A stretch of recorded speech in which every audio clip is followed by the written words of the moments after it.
Bueno, quiero decir en primer lugar que el proyecto del gobierno deja bajo el mínimo no imponible a 1 millón de trabajadores.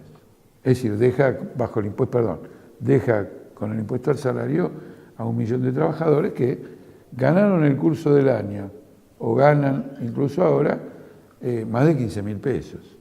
El proyecto del gobierno además no modifica el monto del impuesto según las escalas. Y como la inflación hace que el salario aumente y pase de una escala D, ¿no es cierto?, a una escala E,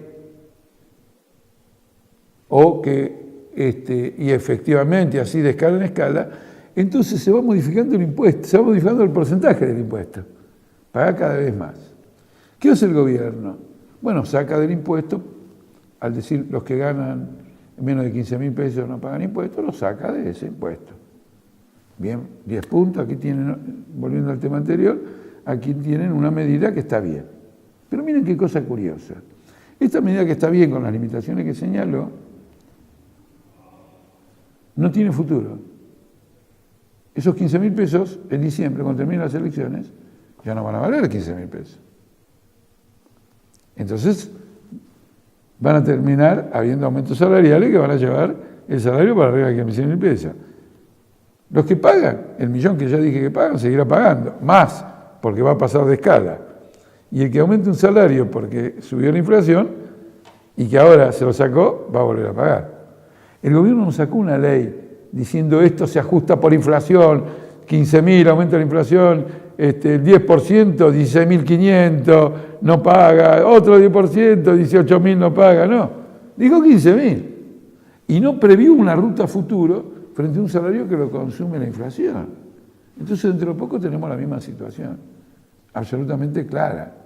Y acá hay una intencionalidad, porque el gobierno tiene mayoría legislativa, podía haber hecho una ley integral que asegure que estas escalas que ahora no pagan, no lo pagarán jamás.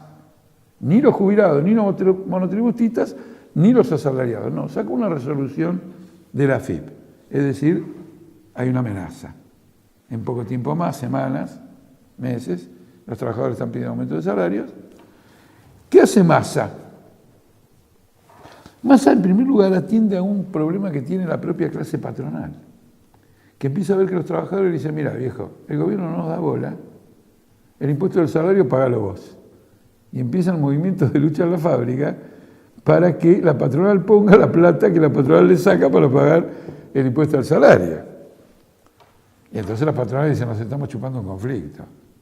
El otro tema es que hay un obrero que gana 10, pero con eso no le alcanza para vivir. Entonces hace horas extras y pasa a ganar 16. Por hacer horas extras, paga un impuesto al salario. Entonces dice, no quiero, va el patrón y dice, no, horas extras no me interesa, los domingos quiero pasarlo en familia. Y el patrón quiere que él no pase el domingo en familia, sino que pase laburando.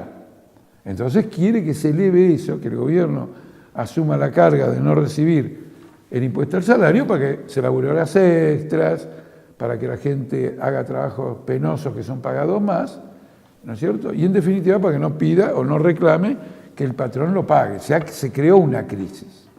Entonces viene Massa y dice, sí, fenómeno, hay que aumentar el mínimo no imponible. Y de alguna manera plantea lo que planteó el gobierno, subir el mínimo no imponible. El problema es que no se trata de mínimo no imponible. Los trabajadores no deben pagar impuesto al salario. Porque el salario es lo que, en lo que se llama economía capitalista, estableció el mercado como el precio de la fuerza de trabajo, a través de la lucha de los obreros, las presiones de los patrones, la inflación, toda una serie de mecanismos, las clases chocan y llegan a que este es el nivel salarial. Esto es lo que la clase trabajadora logró arrancar en esta condición la clase capitalista. Ya está, llegamos a un acuerdo, mi salario es este. ¿Todo bien? No. Cuando va a cobrar, viene el Estado y le mete la mano ahí. Entonces nosotros hemos presentado un proyecto de ley superior. Abolición del impuesto al salario, no aumentos y subas del mínimo no imponible de la cuarta categoría. Hasta 3 canastas familiares no paga nadie. Los trabajadores en convenciones colectivas de trabajo, aunque ganen por arriba de 3 canastas familiares, tampoco pagan, porque son asalariados. Y uno dice, pero Jorge, ¿vos querés que un obrero gane 26.000 pesos? Puede ser, sí, puede ser que gane 25.000 pesos. Y si no, anda vos a trabajar a una plataforma marítima en el Atlántico para sacar petróleo. Anda vos. Él se queda 6 meses ahí, a veces 8 meses. No ve a nadie. Hace ese sacrificio porque después piensa que cuando vuelva a tierra por un periodo va a poder mejorar a su familia. Vayan ustedes. Vayan a los socavones de las minas, laburen horas extras. Hagan trabajos insalubres. Ojo. Esta es la posición nuestra. Y después viene el burgués famoso que dice, ay, la izquierda quiere aplanar hacia abajo. Como ustedes ven, no. Nosotros no queremos que ningún trabajador, aunque gane un salario superior al promedio, pague impuesto al salario. No queremos aplanar hacia abajo. Nosotros queremos aplanar hacia arriba, no hacia abajo. Entonces defendemos a todas las categorías de trabajadores. El kirchnerismo, que dice venir del peronismo, sin embargo decía que las categorías superiores de trabajadores eran privilegiados y que había que redistribuir el ingreso entre los que ganan esos salarios más altos y los que ganan salarios menores. Ah, es una vergüenza. No le meten la mano a los bancos, no le meten la mano a los de la deuda externa, no le meten la mano a nadie cuando un tipo por calificación, por sacrificio, por trabajo extenuante, por insalubridad, está ganando mal, ¿le quieren meter un impuesto para sacárselo? No. Para terminar, hay otro impuesto al salario, fuera de este. Este es un impuesto directo al salario. El otro es el IVA. Es un impuesto indirecto al salario. Lo paga el trabajador cuando va al supermercado. No paga el producto, sino que en un 21% paga el impuesto. Ese impuesto va a los subsidios, al pago de la deuda externa, va a los capitalistas.